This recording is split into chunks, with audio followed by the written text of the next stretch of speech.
Well, she knows a thing or two about relationships, as we see week to week on Vanderpump Rules.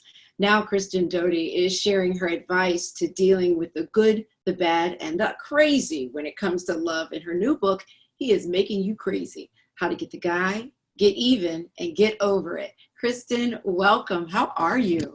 Hi, I'm well, love. How are you? How are you I'm holding up? really well, considering, right? So you're known for kind of speaking your mind when it comes to just about everything. Why was this book something that you wanted to write? As Michelle and I first, Michelle Alexander, my co-author, when we first started talking about this project, it was like all of these universal truths that are not just mine. They're for every woman. You know, we've all gone through these things and we've all been called crazy by someone or many someones over time for not taking a back seat. So we just thought, well, let's have some fun with it. And I'm here to expel all of my crazy dating history for everyone to enjoy. And girlfriend, it drives me nuts when men automatically label a woman, oh, she's crazy. Well, what does that mean? It bothers me so much. So I'm glad that you're writing about this and starting this or continuing this conversation. When it comes to dating, there's this double standard that, you know, men can say what they like, do what they like, you know, make mistakes. And as women, then we're immediately labeled crazy or irrational or emotional. And it's just not the case. And we also like to have fun with it. Of course, we're not saying, you know, this isn't a men bashing book by any means. I mean, for, you know, whatever your preference is, it's really just a relationship book. Yeah, I love that. And I read somewhere, tell me if this is true, that you said this is really not a self-help book. It's really a self-empowerment book for women. Right. Is that true? Yeah, absolutely. Because I think the journey that I'm still on, but really what I've learned throughout my life, my dating history, and also through the process of writing this book was that it was really like a self-love journey, and that I would stop sort of putting up with these things or staying in these relationships too long to even act crazy, as they say, and kind of just giving women the tools of almost like what not to do and when to leave and when to stand up for yourself. Yeah, and that's what it's all about, right? Getting to that place of self-respect where you just don't take that crap anymore. Exactly.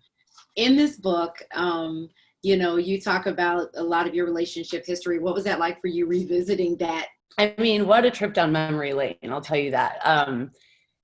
Very nostalgic, really fun to go back to like the high school days and like being in my early 20s, but then also really having to dig really deep with some bigger relationships and how they really affected me. I think more than I realized that they did. You co-wrote this with Michelle, who wrote How to Lose a Guy in 10 Days. What was that process like? Did you learn a lot from her, or absolutely. vice versa? Yeah, I mean, these are my personal stories, but with Michelle, I mean, she's obviously taught me to be such a better writer. Her comedic timing is fantastic. Her storytelling ability is really what made me a much better writer and a better woman. I love that. Whose idea was it to give your exes, you know, kind of code names? Little pseudonyms. Yeah. And has anyone figured it out and called you and said, hey, wait a minute? Yes, a couple of people, and I will never tell. I mean, I think when it comes to the Vanderpump Rules guys, I think it'll be pretty obvious if you've seen it on TV. It's going to be in the book, but for the most part, my lips are sealed. Let's talk about the relationship you're in now. You made the decision to go Instagram official, something that I had not done in my relationship because I'm too protective of it. You know, why was this something that you wanted to do? It was different. I know, right? But I think it was just really important because also, you know, he isn't asking to be on Vanderpump Rules, but of course, if we get a season 9, that's just part of the package when you date me. So I just wanted to protect our privacy, his privacy as much as possible, because it is the land of judgment. It can be. Well, let's talk about this current season of Vanderpump Rules. You said that it was an incredibly hard season for you. You know, it was a hard summer for me with everything going on with my breakup with Carter and then my breakup with the girls, with Katie and Stassi. So it just wasn't the most fun summer, so it makes it that much harder to film about. I gotta ask, where are things with Katie and Stassi right now? Well, we hashed it out a little bit more at the reunion. I think, it'll be on the reunion. I mean, not much has changed. Well, can we talk about your clothing line? And don't you have a wine now? Yeah. Let's talk about both of them. Yeah. You're busy. Yeah. James May is my clothing line. We've been around for about 2 years now when I revamped the line. It's like classic rock kind of 70s style, like band merch looking tees for women and for men. And it's a great time for wine, right? Absolutely. Potion number 2, which is a WeHo Rosé, is still available. Good stuff. All right, businesswoman.